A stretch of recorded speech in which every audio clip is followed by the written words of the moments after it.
Bonjour, donc aujourd'hui je vais vous présenter le fichier de test des tests effectués sur la préétude, sur le projet. Donc ça, c'est les résultats obtenus sur le simulateur d'automate. Alors ici on voit, on a les entrées, et ici on a les sorties. Van voie 1 et voie 2 sont les deux sorties après l'électrovanne vers la zone d'extinction. Vanne d'arrêt fermée test, c'est la vanne juste en sortie de moteur haute pression. Vanne fermée essai, d'ailleurs, c'est pas vanne fermée, c'est vanne ouverte essai, c'est le retour vers la cuve. Vanne d'arrêt et vanne d'essai, ça c'est les deux vannes donc inversées de leur position normale. Vanne d'arrêt fermée, ça c'est toutes les vannes qui sont numéro 1 il me semble. Off elec c'est l'arrêt électrique, feu zone 1 c'est feu zone 1, feu zone 2 c'est feu zone 2, feu zone 1 zone 2 c'est feu zone 1 zone 2, feu zone 3 c'est le pilotage de l'extinction par le DECT. Ok. Alors, donc les vannes déjà. Donc on voit ici, quand on a vanne voie 1 fermée, on a juste un défaut vanne et un défaut vanne ou élec et un vanne fermée. Quand on a juste la voie 2, juste défaut vanne ou élec et vanne fermée. Si on a voie 1 et voie 2, on a donc défaut élec, vanne fermée et blocage extinction, parce que si on ferme les deux sorties vers la zone d'extinction, l'installation devient dangereuse, donc on bloque. Vanne d'arrêt fermée à partir du moment où on a une vanne d'arrêt fermée de test ou vanne d'essai de fermer, le système devient dangereux, on bloque. Par contre, si on a la vanne d'arrêt test fermée et la vanne d'essai pas fermée mais ouverte, en fait on a le retour vers la cuve, donc on bloque pas le système, on est en mode essai. Si on a une des autres vannes de fermée, on bloque parce qu'on est en mode on est en système dangereux. Et si on a un arrêt élec, quel qu'il soit, un défaut, par exemple un défaut moteur haute pression, d'ailleurs défaut moteur haute pression, si on a un souci électrique lié au défaut moteur haute pression ou une des deux alimentations en défaut secteur, défaut batterie, on bloque. Si on a un défaut sur la pompe jockey, c'est pas bloquant, hein, d'accord. Défaut élec, c'est juste lié au moteur haute pression, parce que la pompe jockey, c'est juste pour faire du contrôle fuite. Feu extinction maintenant, test feu et confirmation avec extinction. Donc c'est le DECT qui pilote la commande d'extinction. Le DECT en extinction temporisée pilote l'entrée IC. Commande d'extinction non temporisée, excusez-moi, qui pilote l'ouverture vanne Q7, marche moteur Q5. Alors, si on a un feu zone 1 ou feu zone 2, on fait fonctionner le gyro. Si on a un feu zone 1 et feu zone 2, on fait fonctionner le gyro. Par contre, si le DECT vient piloter donc l'entrée feu zone 3, on a le gyro, on a l'ouverture de la vanne immédiatement et la marche du moteur haute pression. Donc le sens est respecté, on ouvre la vanne et on met en marche le moteur. Sinon on fait péter l'installation.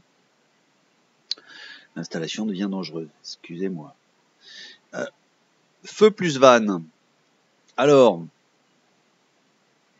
si on a donc test fermeture des vannes sur simple détection.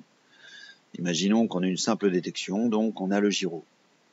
Si c'est exactement la même configuration que la première page ici, que vanne, d'accord, c'est exactement la même chose. Ça ne change rien.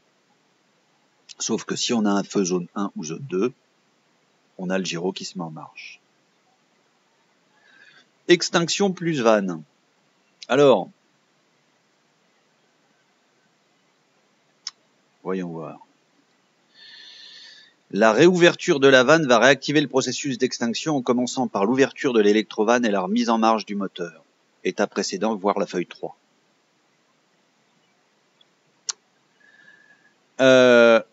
Hop. Alors, qu'est-ce qu'on voit? On voit ici qu'on a donc feu zone 3, donc on a eu un pilotage de l'extinction. Donc, si on vient ouvrir une vanne de test,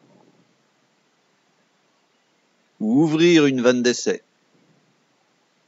ou ouvrir une vanne d'arrêt, celles qui sont notées numéro 1, il me semble, sur le schéma hydraulique, on va venir arrêter le moteur immédiatement et fermer la vanne avec un effet temporisé retard. Alors pourquoi? Si on met en marche la haute pression, d'abord on ouvre la vanne et après on met en marche le moteur. Par contre, si on arrête la haute pression, d'abord on arrête le moteur et après on ferme la vanne pour évacuer toute la haute pression. Voilà. Alors, extinction vanne voie 1 ou voie 2, donc exactement la même chose. Si on a le système continue de fonctionner tant que les vannes voie 1 et voie 2 ne sont pas fermées. Donc, si le système a été piloté, qu'on vient ouvrir la voie 1, enfin qu'on vient fermer la voie 1 ou la voie 2, il y a toujours une voie qui est ouverte, donc le système va continuer de fonctionner. Donc, quand on a eu un pilotage de l'extinction par le DECT,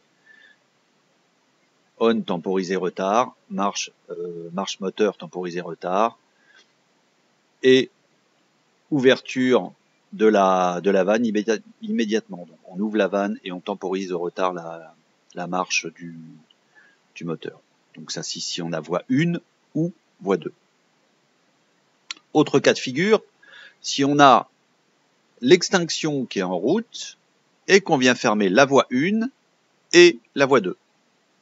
Donc dans ce cas-là, on va fermer voie 1 et voie 2. On a ici blocage de l'extinction.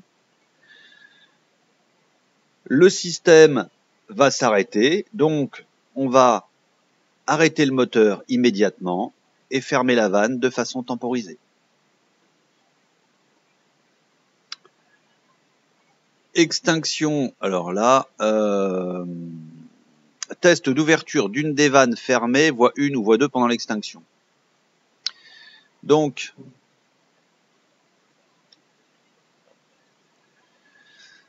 là, imaginons que notre système a été arrêté parce qu'on avait la voie 1 et la voie 2 de fermer, alors que le système était commandé. Donc, la réouverture de la voie 1 ou de la voie 2 va faire passer mon système, on va remettre mon système en fonctionnement. Donc, l'électrovanne va s'ouvrir et le moteur va se remettre en marche. Alors, extinction et arrêt ELEC. La réouverture de l'arrêt ELEC va réactiver le processus d'extinction en commençant par l'ouverture de l'électrovanne et la remise en marche du moteur. Étape précédente, voir la feuille 4. Alors, si on a ici, on voit test de commande d'un arrêt électrique pendant une extinction. Donc, imaginons qu'on ait une extinction en cours. Donc, on a feu zone 3, donc le système piloté par le DECT. Donc, on a l'arrêt du moteur immédiat et l'arrêt de l'électrovanne temporisé. Voilà. Si on remet donc là c'est ce que je disais tout à l'heure, si l'arrêt ELEC est solutionné, ça va remettre en route le système d'extinction. C'est-à-dire qu'à partir du moment où le problème électrique va avoir disparu, on va avoir ici, alors là, on passera en commande électrovanne immédiat et commande moteur temporisée.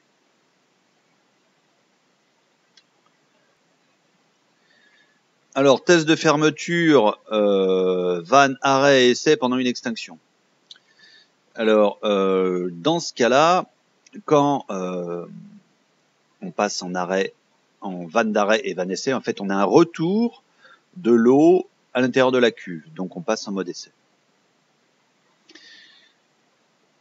Dans ce cas, on a test de fermeture, arrêt et essai pendant une extinction. Dans ce cas, on est on temporisé retard. Donc déjà, on ouvre l'électrovanne et mon moteur se met en route. Sachant que vu qu'on est en retour,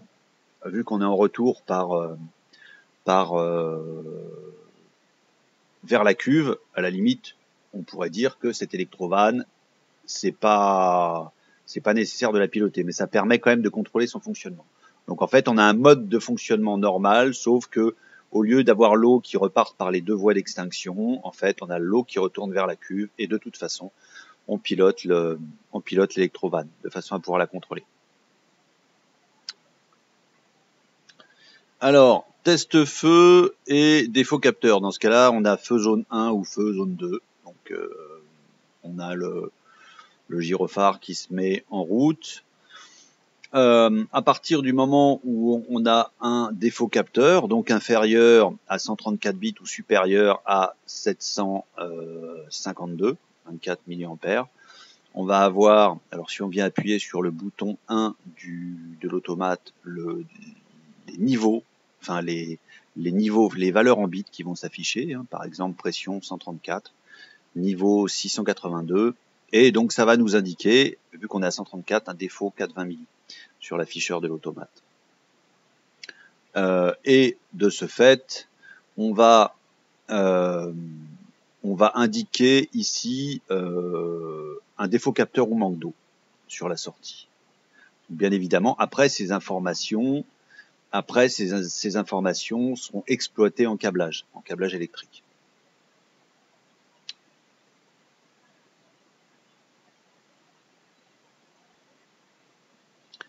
Alors, extinction et défaut capteur. Bon, à partir du moment où l'extinction est lancée, si on a un défaut capteur inférieur à 134 ou supérieur à 752, on vient pas perturber l'extinction. Ça veut dire qu'une fois que le DECT a piloté le système d'extinction, on passe en ouverture immédiate de l'électrovanne et marche moteur, mais en fait ce défaut ne va pas venir perturber le fonctionnement du système d'extinction. Par contre, ça va nous indiquer un défaut capteur ou un défaut manque d'eau. D'accord. Et au niveau de l'afficheur, on pourra afficher les niveaux, ici, toujours avec le bouton 1, ou le défaut avec le bouton 2. C'est le bouton 2 qu'il faut lire ici. Donc là, donc le test feu et défaut capteur de niveau. Alors, capteur de niveau, c'est un capteur qui est important. Donc un défaut capteur de niveau déclenche un blocage du système d'extinction. Si le défaut persiste après le réarmement, le système reste sur blocage.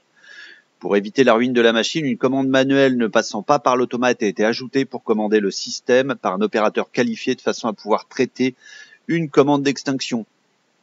Donc, imaginons que en fait, on ait un défaut capteur de niveau pendant l'extinction. Donc, alors le gyro, il se met en marche immédiatement. Le moteur, il s'arrête immédiatement et l'électrovanne se ferme de façon temporisée. On a une indication, donc défaut capteur ou manque d'eau.